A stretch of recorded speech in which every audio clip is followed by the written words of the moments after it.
pour l'instant, on n'est pas encore dans la liste. C'est un soutien franc et massif de Jackson qui souhaite participer à la politique publique qu'on souhaite mener dans la ville de Saint-Pierre.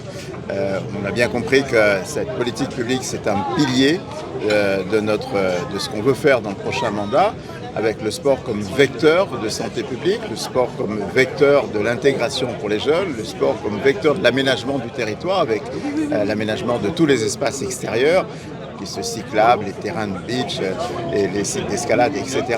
Et donc Jackson nous a dit qu'il souhaitait lui participer évidemment à ce travail, participer à cet effort pour sa ville, parce qu'il y est né et il a envie de faire des choses. Et donc oui, il va y participer d'une manière ou d'une autre et bien évidemment, il va être à nos côtés de manière très active. Vous avez annoncé aussi, mais je crois que vous en aviez déjà parlé avec l'actuel maire du Tampon, cette salle payée par 2 communes, un projet intercommunal. C'est toujours d'actualité, alors même en période électorale? Alors c'est plus que d'actualité, parce que ça va être dans notre programme commun. C'est un des éléments de la coopération qui s'annonce et qui va être forte entre les villes du Tampon et les villes de Saint-Pierre. J'aspire pour que cette grande conurbation, Tampon et Saint-Pierre, travaillent ensemble sur des projets de grande ampleur et la construction de cette salle de 3000 places qui va pouvoir recevoir des grandes compétitions sportives, mais aussi des grands spectacles qui vont se passer dans le sud.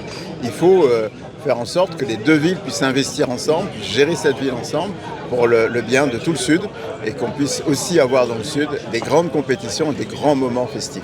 Alors il y a 2 types d'investissements, des investissements qui sont liés à des sports de plein air, comme par exemple des pistes cyclables, des routes où on va faire du cross ou de la marche dessus, le long du canal Saint-Étienne, ou des sites par exemple tels que les jardins des Berges de la rivière d'Abord, on aura des plateaux sportifs pour faire de la danse. Et donc tous ces sports de plein air, il faut qu'on trouve les moyens de les développer pour que tout le monde puisse avoir un accès facile, que ce soit ouvert à tous, qu'il n'y ait pas des horaires contraints, qu'il n'y ait pas une adhésion impayée. Il faut construire une ville qui soit ouverte à la pratique sportive. Et donc ça, c'est une politique publique.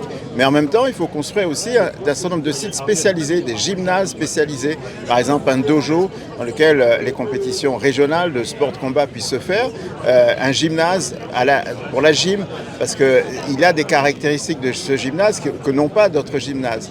Et donc on va pouvoir comme ça amener les enfants en compétition de plus en plus loin, parce qu'on a des infrastructures qui sont adaptées au sport.